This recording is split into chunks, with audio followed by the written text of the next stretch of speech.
Good afternoon everyone, welcome back to Excel snippet. This is our video number 18 in Excel snippet quick view series. Today we are back to ribbon and formula function. In today's function I'm going to deal with sort in Excel. I'm going to use a formula to sort the data, and I'm going to use a ribbon function of sort in here.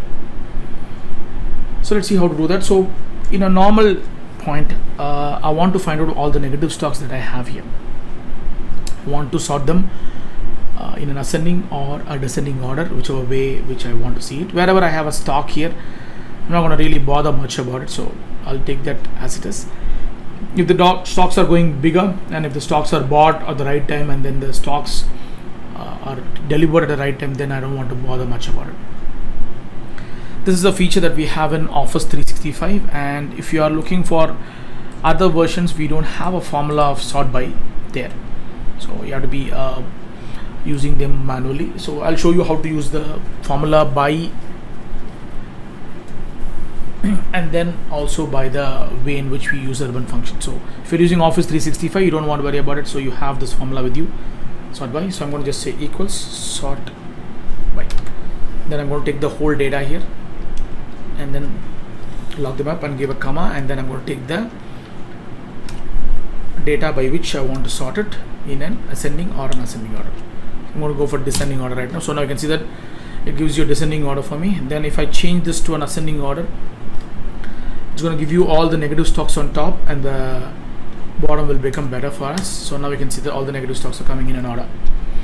So for example, if my updates are coming up, so now I'm buying around 1300 products in banana, then the banana is shifted to the positive mark from the negative mark. So you can see the negative stocks are coming in the line on top. So then I can say that the top 5 urgent one, or the one which I have to see that based on the demands and other component, I want to update it. So now I say that I'm going to buy another 250 kilograms of stock. Then you can see that the stock is automatically moving. What are the stock that is deferring for me, where I have enough sales order with me but my availability is less, I can place an order there. I can create a reorder level for all the item which is in negative. Once I get the negative component, then the sales orders are keep updating. It may be on a daily basis or it may be on a weekly basis that we deliver. We will get the data done. If I'm doing the same logic here, so then what I have to do is I have to come back here. I have to literally create a temporary functions here. So then I have to sort them manually, and this will not go very effectively because when I do the ascending or descending order here, so this is not going to go really well because it's going to be static in nature, not dynamic. So if I change anything in here, that's not going to move the order up. So it only just reduces the number here, but it doesn't move the order much as we do it here. So now we can see that the numbers are changing here.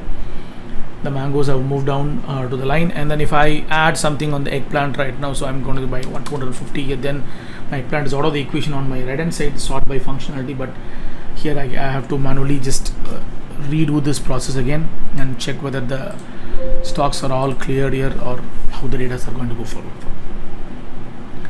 This is how we deal with our sort function using a formula and a ribbon function.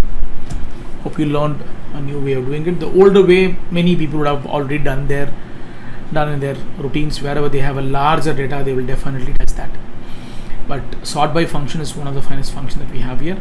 If you want to learn more about a unique sort function, sort by function in a random or in tandem, you can see them in my videos of Office 365 playlist. You will see that as the second video that I've released in the YouTube channel last year. Hope you enjoyed this video. Stay home, stay safe, and please wear the mask if you're going out, and try to maintain a social distancing so that we'll be avoiding the COVID-19 from our routines. This is Vinod signing out from my Excel snippet, your video number 18, ribbon versus formula functions. Thank you.